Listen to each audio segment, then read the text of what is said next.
What's going on, everyone? So Kevin Durant is having an incredible season. Not only stat-wise, it's Kevin Durant. He's one of, if not the greatest, just pure scorers we have ever seen.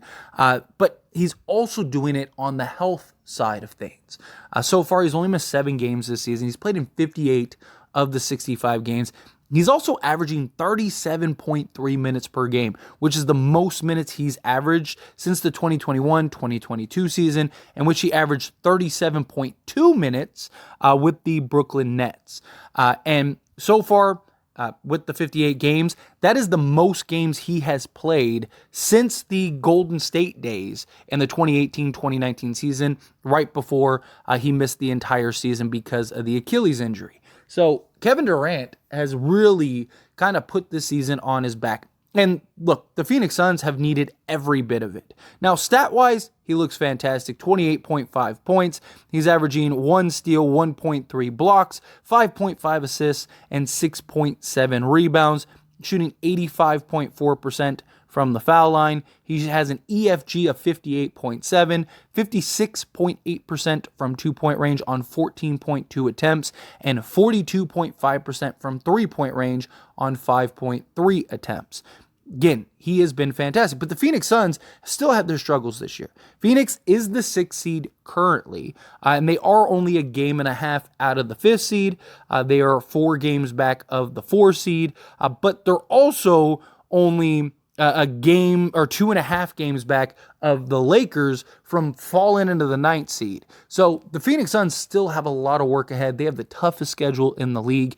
And look, Phoenix, his co-stars have really not done him any favors. Devin Booker and Bradley Beal have not been models of health this season, especially Bradley Beal. Bradley Beal's only played about like half of the games that he could play this season, which is not good. I mean, he's a guy that's always had injury issues and injury concerns, and it's something that, Phoenix, I'm sure, was aware and conscious of going into trading for him, but he's only played in 36 games this season. Now, when he plays, he's been great. He's averaging 18.6 points, 4.6 assists, 4.1 rebounds, 1 steal, and half a block per game, while shooting very efficient, 55.1% from two-point range, and then shooting 37.7% from three-point range with an EFG of 55.5. So when he does play, he is having a real impact for the Phoenix Suns. And then Devin Booker, Devin Booker is Devin Booker, right? He is arguably the best shooting guard in the league.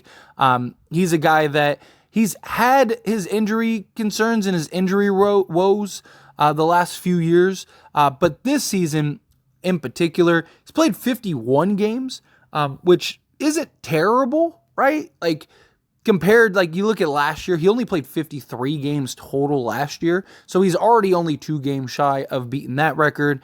Last few years, he's played around 67, 68 games the previous years before that, so he is on pace to play in the 60s, but he's missed some key moments, some key time. These 2 guys in particular have missed quite a bunch of games that really just put the Suns just in a compromised position, because you're leaning so much more heavily on Kevin Durant, who's basically, again, been the guy that has been the most healthy between all these guys.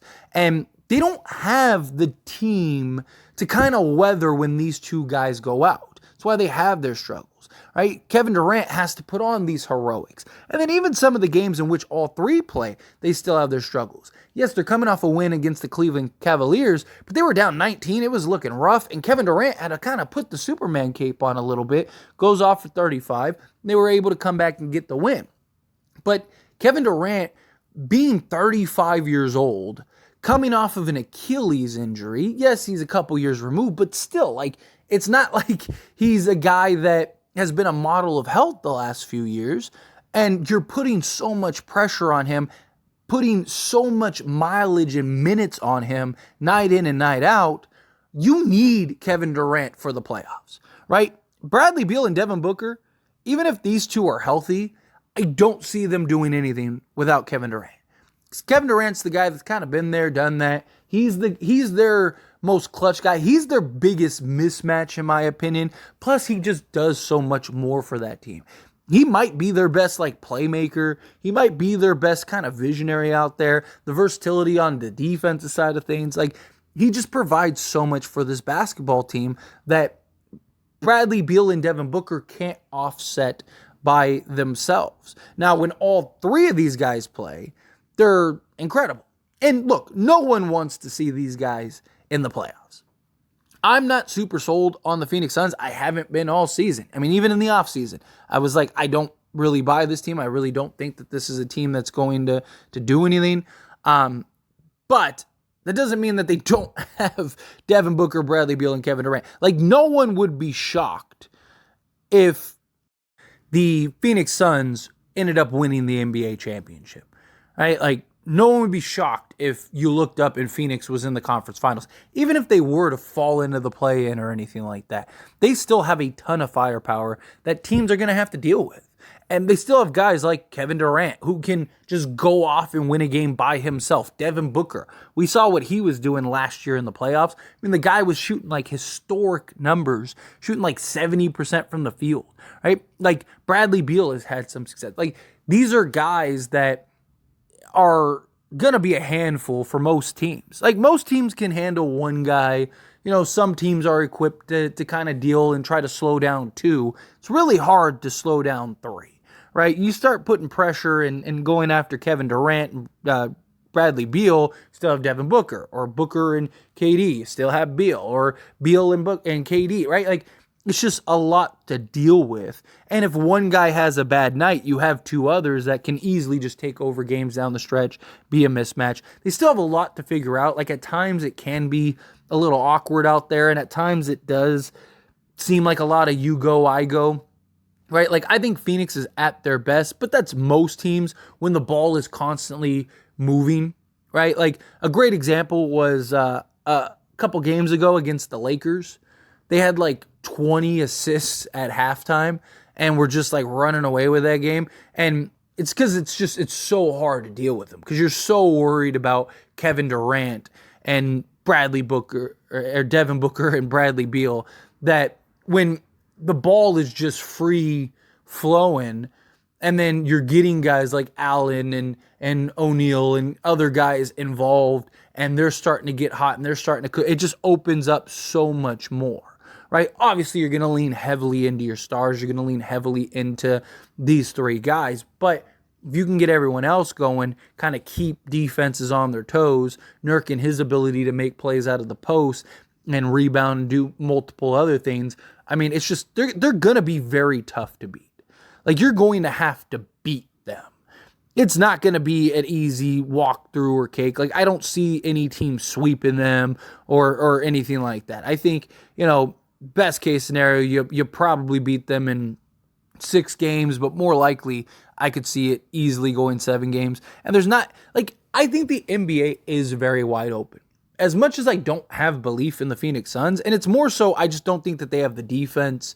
I just think that they're too heavily of a jump shooting team. And I'm not super sold on the pieces and the depth around these three guys to where I'm okay, I think that they could beat a Denver or even a Minnesota or something like that. But experience goes a long way, right? So I do like them matching up against pretty much any team. I just think when they start playing those teams with size, it's one of the things that they've had, why they've lost so many times against a team like the Lakers, right? Because the Lakers have the size, they have the versatility. Same thing with a team like Denver or Minnesota. I think those are the teams that they're really going to struggle with. But a team like the Clippers, I could see them beating the Clippers, the Pelicans, the Mavs, the Warriors, the Thunder, teams like that. I think another team that could give them some trouble is a Sacramento. But regardless, my biggest concern is just them wearing down Kevin Durant. My biggest concern is Phoenix essentially running Kevin Durant to the ground this season, right? Because they need him in the playoffs. They're going to need him to be about as close to 100% as possible. And again, so far he has been very healthy.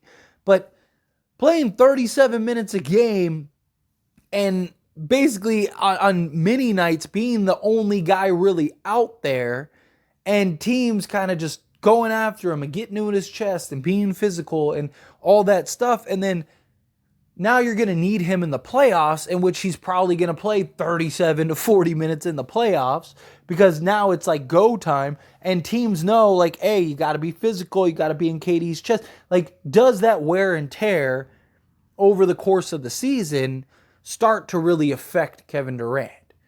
Does that wear and tear at some point? And maybe it doesn't, right? But he is 35 years old. He has had some significant injuries, and he is playing a ton of minutes. Now, he's not a guy that's super reliant on like athleticism or, that needs to be explosive game in and game out. And he's like, having to heavily overexert himself on both sides of the basketball. But he is a guy that is needed on both sides of the basketball that still is running back and forth doing a lot of things. It's really tough. It's really tough in my opinion. And Phoenix, I think they need to find a way to kind of try to cut down his minutes. Hopefully, if Bradley Beal and Devin Booker and guys can kind of get healthy and play more games down this stretch, down these last, 17 games or whatever they have. My hope is that they can start cutting down KD's minutes here.